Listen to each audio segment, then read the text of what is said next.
Scott Jorgensen, who's going to speak to us on Measure 79.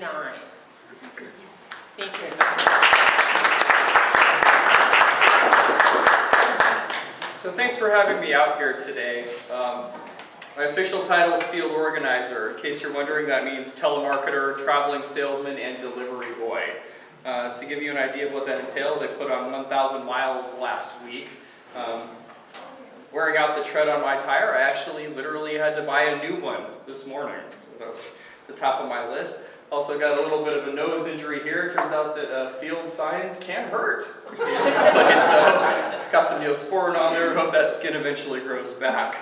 Prior to this, I covered city, county, and state government for various newspapers in places like Central Point, Jacksonville, Road River, Gold Hill, Grants Pass, Josephine County, Cave Junction. I've been through this area before. A few years ago, I was press secretary for Jim Feldkamp back in 2004 when he was running for Congress against Peter DeFazio. Near as I can tell, DeFazio still hasn't accomplished anything after almost 30 years. That's right.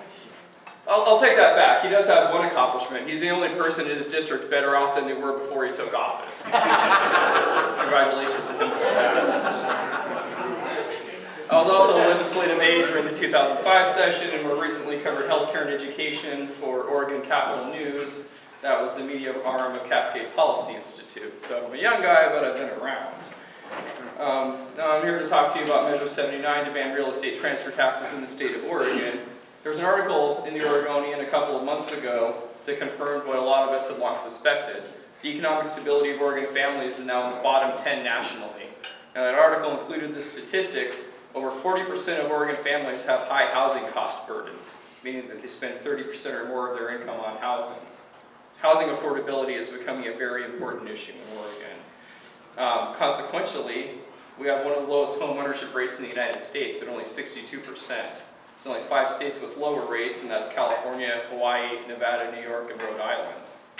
Now, as you know, the last few years have been pretty rough for the housing industry. Prices are down almost a quarter since 2007. Building permits down 35% since 2008. Foreclosures and short sales made up almost a quarter of all home sales in Oregon over the last year. Those properties typically sold for 20% less than non-distressed properties.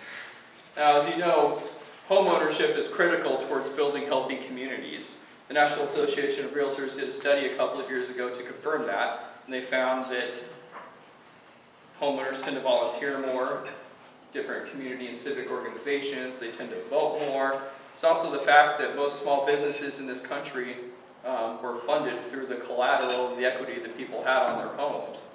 And we need to see a lot more of that. Now let me tell you about real estate transfer taxes. These can be imposed by city, state, or county governments whenever ownership changes on a piece of property. It's usually done as a percentage of the selling price paid at closing. Now, because of how it's structured, this could lend itself to multiple layers of taxation on a single transaction. It's tantamount to a double tax on real estate. For example, the city could charge 1%, county could charge 1%. That 2% doesn't sound like much, but it adds up over time. Throw a few $1,000s onto the cost of a house and take the dream of home ownership just out of reach of thousands of Oregonians. The national average for real estate transfer taxes is 2%. Washington State currently has one. Now, if you sell your house at a profit, you get the privilege of paying Oregon's highest in the nation capital gains tax.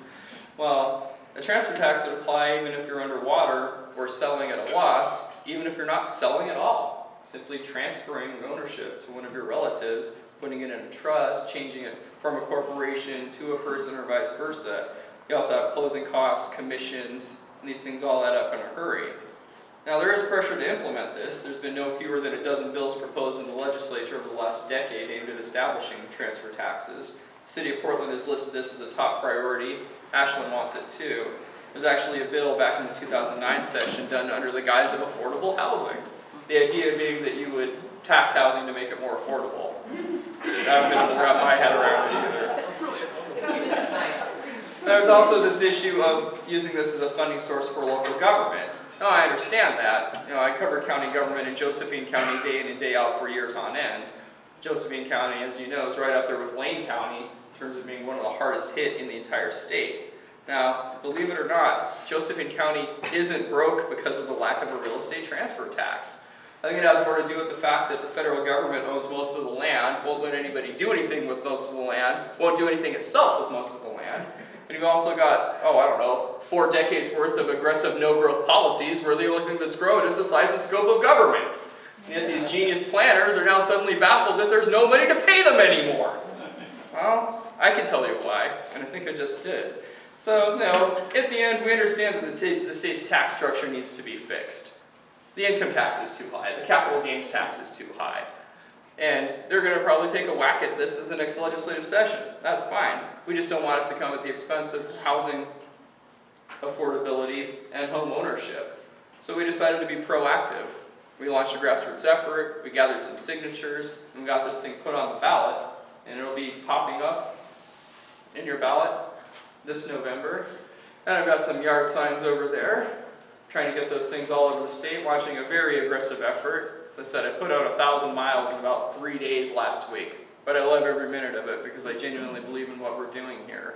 So we're going to be doing phone banks and canvassing and whatnot, and thanks again for the opportunity to come here to speak to you about this very important issue. If you have any questions, let me know. Otherwise, I'll happily cede the floor to Mr. Cox.